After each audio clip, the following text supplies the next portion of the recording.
Hello నమస్తే welcome to Tollywood box office.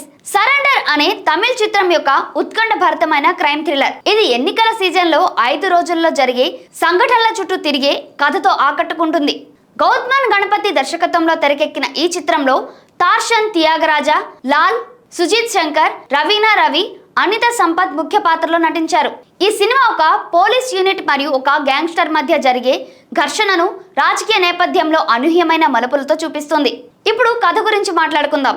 Cinema ఒక ఊహాత్మక ఊరిలో ఎన్నికల సమయంలో ప్రారంభమవుతుంది. తార్షన్ యొక్క యువ ఆదర్శవంతమైన పోలీస్ ఆఫీసర్ గా కనిపిస్తాడు. అతని బృందం ఒక క్రిమినల్ గ్యాంగ్ ను ఎదుర్కొంటుంది. దీని నాయకుడు సుజిత్ శంకర్. ఈ గ్యాంగ్ కు రాజకీయ నాయకులతో సంబంధాలు ఉంటాయి. ఇది కథను మరింత సంక్లిష్టంగా చేస్తుంది. లాల్ ఒక సీనియర్ పోలీస్ ఆఫీసర్ గా తన అనుభవంతో బృందాన్ని నడిపిస్తాడు. కథలో రాజకీయ ఒత్తిళ్లు, అవినీతి, అధికార దాహం మరియు వ్యక్తిగత విధేయతల మధ్య సంఘర్షణలు కీలక భాగం. 5 రోజుల్లో జరిగే సంఘటనలు ఒక అనూహ్యమైన క్లైమాక్స్ కు దారితీస్తాయి. ఇప్పుడు నటన గురించి మాట్లాడుకుందాం.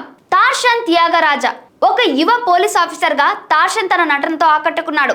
అతని పాత్రలో ఆదర్శం, ధైర్యం మరియు ఒత్తిడిలో కూడా సమతుల్యతను చూపించాడు. యాక్షన్ సన్నివేశాల్లో అతని శారీరక సామర్థ్యం కూడా బాగుంది. సీనియర్ ఆఫీసర్ గా లాల్ తన అనుభవంతో కథకు బరువు తెచ్చాడు. అతని డైలాగ్ డెలివరీ మరియు స్క్రీన్ ప్రెజెన్స్ సినిమాకు ఒక బలమైన స్తంభంగా నిలిచాయి. విలన్ గా సుజిత్ శంకర్ తన పాత్రలో భయానకంగా, క్రూరంగా కనిపించాడు. అతని పాత్రలోని డెప్త్ కథకు మరింత ఆసక్తికరంగా చేస్తుంది. సాంకేతిక అంశాలు. గౌతమ్ గణపతి కథను గట్టిగా నడిపించాడు. మొదటి 20 నుంచి 25 నిమిషాలు కొంచెం నెమ్మదిగా అనిపించినా తర్వాత కథ గాడిలో పడి ప్రేక్షకులను కట్టిపడేస్తుంది. సినిమాటోగ్రఫీ. మెయ్యందరిన్ కెమెరా పనితనం ఈ సినిమాకు పెద్ద ఆస్తి. రాత్రి సన్నివేశాలు, యాక్షన్ సీక్వెన్స్లు మరియు ఊరి వాతావరణాన్ని అద్భుతంగా చిత్రీకరించారు. Vikas Odisha background score cinema యొక్క ఉత్కంఠను పెంచింది. పాటలు లేకపోవడం వల్ల కథ నేరుగా గాఢంగా సాగింది. స్క్రీన్ ప్లే బిగుతుగా ఉంది. కొన్ని సన్నివేశాలు సాధారణ క్రైమ్ థ్రిల్లర్ ను గుర్తు చేస్తాయి. అయినప్పటికీ అనూహ్యమైన ట్విస్టులు కథను ఆసక్తికరంగా ఉంచాయి. ఇప్పుడు సినిమా యొక్క బలాలు చూద్దాం. గట్టి కథనం మరియు ఊహించని ట్విస్టులు. నటీనటుల ప్రదర్శన, ముఖ్యంగా తార్షన్ మరియు సుజిత్.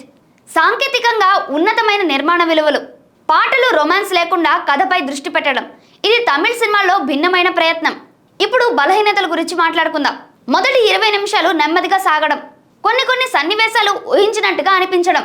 కొన్ని రాజకీయ అంశాలు ఉపరితలంగా అనిపించవచ్చు. సరెండర్ క్రైమ్ థ్రిల్లర్లు ఇష్టపడే ప్రేక్షకులకు ఒక మంచి ఎంటర్టైనర్. రాజకీయ నేపథ్యంలో గట్టి నటన మరియు ఉత్కంఠభరితమైన కథతో ఈ సినిమా ఆకట్టుకుంటుంది. కొన్ని చిన్న లోపాలు ఉన్నప్పటికీ మొత్తం మీద ఒక బలమైన సినిమాటిక్ అనుభవాన్ని అందిస్తుంది.